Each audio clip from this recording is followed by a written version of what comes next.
অগ্নিগর্ভ নেপাল যে অরাজকতা গোটা নেপাল জুড়ে, তার জেরে বন্ধ রয়েছে কিন্তু ভারত এবং নেপালের পানি ট্যাঙ্কি সীমান্ত। একেবারে সেই ছবি রাখবো আপনাদের সামনে। গাড়ি দাঁড়িয়ে রয়েছে, সার দিয়ে পণ্য পরিবহন ব্যবস্থা সেটাও কিন্তু বন্ধ রয়েছে।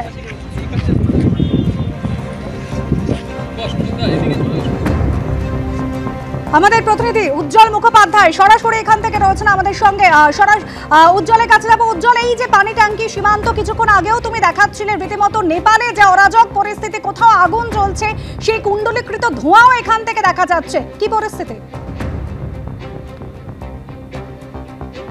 দেখো, একেবারে থমথমে পরিস্থিতি বলতে যা বোঝায় তাই। এবং আমরা যেটা দেখছি যে একেবারে তুমি দেখতে পাচ্ছ, অতনু যে ছবি দেখাচ্ছে, আমরা কিন্তু এখান থেকে ধোঁয়ার কুণ্ডলী দেখতে পাচ্ছি। এখানে অনেকগুলো অফিস রয়েছে, সরকারি ইমিগ্রেশনের দপ্তর রয়েছে দুপাশে দুটো। ফলে মনে করা হচ্ছে যে আরেকটা ইমিগ্রেশন যে দপ্তর রয়েছে সেটাতেও হয়তো আগুন লাগিয়ে দেওয়া হয়েছে। গতকাল মূল যে ইমিগ্রেশনের দপ্তর সেটাতে কিন্তু আগুন লাগিয়ে দেওয়া হয়েছিল। ফলে আজকে সকাল থেকে এই ছবি দেখা গেছে যে যারা বিদেশি নাগরিক তারা কিন্তু এপারে আসতে পারছে না, কারণ তাদের সমস্ত কাগজপত্র সমস্ত কিছু আটকে গেছে। ফলে এই পরিস্থিতি কিভাবে সামাল দেওয়া হবে সেটা নিয়ে নিঃসন্দেহে প্রশাসনিক স্তরে কথাবার্তা হবে। একই সঙ্গে আমরা যেটা দেখতে পাচ্ছি, একেবারে ব্রিজের মাথা পর্যন্ত যারা নিরাপত্তা রক্ষীরা রয়েছেন তারা কিন্তু ঘিরে রেখে দিয়েছে। তুমি দেখতে পাচ্ছ এখানে কিন্তু তারা একদম ব্রিজের মাঝ বরাবর পর্যন্ত পজিশন নিয়ে দাঁড়িয়ে রয়েছে। কিছুক্ষণ আগে যখন আমরা এখানে এসে পৌঁছেছিলাম তখনও আমরা দেখেছিলাম যে এই অফিসাররা কিন্তু তারা এইখানে দাঁড়িয়েছিল, এসএসবির যারা অফিসাররা রয়েছেন। কিন্তু যে মুহূর্তে ওখানে ধোঁয়া দেখা যায়, ধোঁয়া দেখার সঙ্গে সঙ্গে কিন্তু তারা একেবারে ব্রিজের মাঝখান পর্যন্ত গিয়ে পজিশন নিয়েছে, যাতে কোনো রকমভাবে ওখানকার কোনো গণ্ডগোলের আঁচ এখানে এসে না পৌঁছাতে পারে। এবং এখান থেকে আমরা একটি পরিবার তারা কিন্তু এই ব্রিজ ক্রস করে তারা আসলো। আপনাদের বাড়ি কোথায় ছিল? नहीं नेपाल। आपका घर किधर है? मेरा घर कंचन रूप 1270 नेपाल। अच्छा, तो इधर कब आया? अभी जस्ट आया। क्या चल रहा है उधर? उधर दंगा फसाद चल रहा है। जेएनजी ग्रुप करप्ट को बाइकाट कर रहा है, जला रहा है, घर से निकाल के पीट रहा है उन लोग को। तो अभी उधर आपका घर है? जी हाँ, जी घर जला दिया? नहीं, हर का आम जनता का घर नहीं जला। जो नेता है, जो सरकारी जगह है उसमें आग लग गया, उसमें आग लगा दिया गया। जेएनजी ग्रुप ने उसमें आग लगाया करप्शन को मिटाने के लिए। अभी चलता है जी? अभी कुछ डिसाइड के लिए वेटिंग में है। शांतिपूर्वक अभी भी चल रहा है, जगह जगह पे आगजनी हो रही है। দেখো, নেপালে বাড়ি এবং নেপাল থেকে পরিবার নিয়ে এখানে চলে আসছেন, কারণ তারা যে গ্রামগুলোতে থাকে সেখানে সমস্ত গ্রামগুলোতে আগুন ধরানো হয়েছে। যদিও তাদের দাবি যে ওখানে শুধুমাত্র সরকারি যে অফিসগুলো ছিল সেগুলোতেই কিন্তু আগুন ধরানো হচ্ছে, সাধারণ মানুষের বাড়িতে কিন্তু সেই অর্থে আগুন ধরানো হয়নি, এমনটাই অন্তত নেপালের এক বাসিন্দা যিনি ব্রিজ টপকে এপারে চলে আসলেন তার অন্তত এমনটাই দাবি। এবং ক্রমশ নেপালের পরিস্থিতি কিন্তু ক্রমশ ঘোরালো হয়ে উঠতে শুরু করেছে। আমাদের কাছে এখনো পর্যন্ত এই যা খবর এসে পৌঁছচ্ছে তাতে কিন্তু গত দুদিন ধরে যে ধ্বংসলীলা চলছে সেটা কিন্তু এখনো পর্যন্ত অব্যাহত। বিশেষ করে এই অঞ্চলগুলোতে যেখানে এসে এখনো পর্যন্ত সেনা পৌঁছায়নি সেই অঞ্চলগুলোর পরিস্থিতি কিন্তু যথেষ্ট উত্তপ্ত।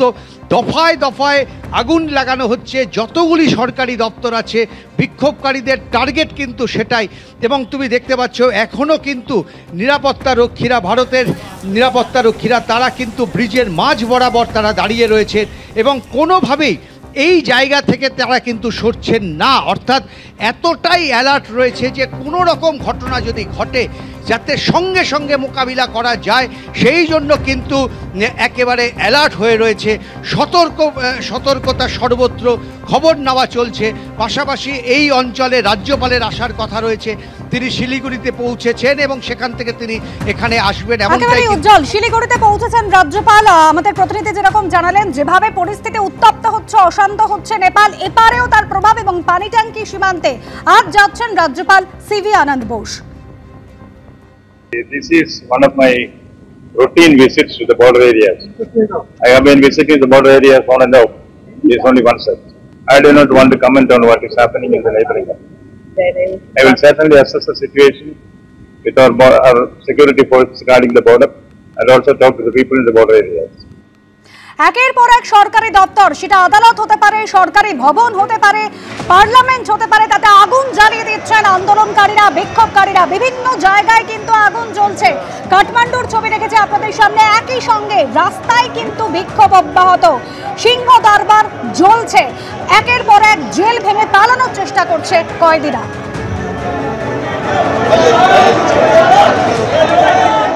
অশান্ত নেপালে এখনো দফায় দফায় উত্তেজনার ছবিটা ধরা পড়ছে। কিন্তু নেপাল থেকে দূরে যারা রয়েছেন, সুদূর কলকাতায়, এত দূর থেকে কখনো টিভির পর্দায় বা কখনো পরিবার পরিজনকে ফোন করে পরিস্থিতি বোঝার চেষ্টা করছেন যারা, তারা উদ্বিগ্ন। আমার নাম লক্ষ্মী সরকার আর আমার হাজবেন্ড নাম জিতু সরকার। আর আমি নেপালকারী নাগরিক আর এখানে বিয়ে করে এসেছি। আমার 8 বছর হয়ে গেছে। আর ইনি হচ্ছে আমার বোন। ও এখন জাপানের জন্য অ্যাপ্লাই করে এখানে এসছে। দাদা ভাই বৌদি বাবা আঙ্কেল আন্টি সব মারা এখানেই আছে। হ্যাঁ, ফোন করেছিলাম বাট ওরা তুললো না ফোনটা, কেন কি ওদের জন্য রিস্ক হয়ে যাচ্ছে এখন কারোর সাথে যোগাযোগ রাখার জন্য, তাই জন্য ওরা অতটা কথা করতে পারেনি। গুন গুলি আর ওইখানকার কাঠমান্ডুকার সিঙ্গার দরবারগুলো সব জ্বালানো হচ্ছে, কেপি ওলির বাড়ি আর সবকিছু। ওইখানে স্কুলের বিদ্যার্থীগুলোকেও গুলি মারে, এসবগুলো হচ্ছে। ভয় তো অবশ্যই লাগছেই। আমার ফ্যামিলি, হ্যাঁ আমাদের প্যারেন্টসগুলো এখানে আছে বলে ভয় তো লাগছেই।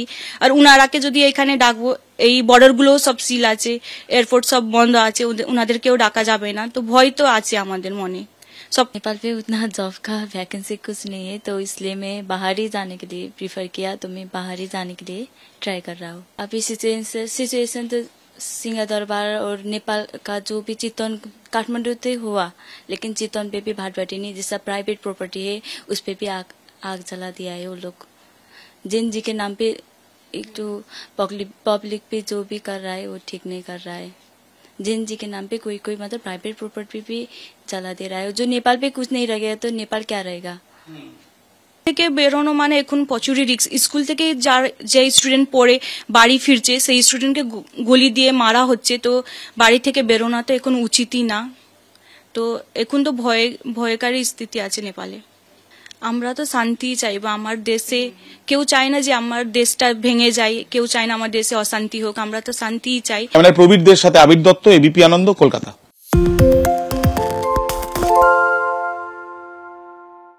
শুনতে পাচ্ছি না, বল না।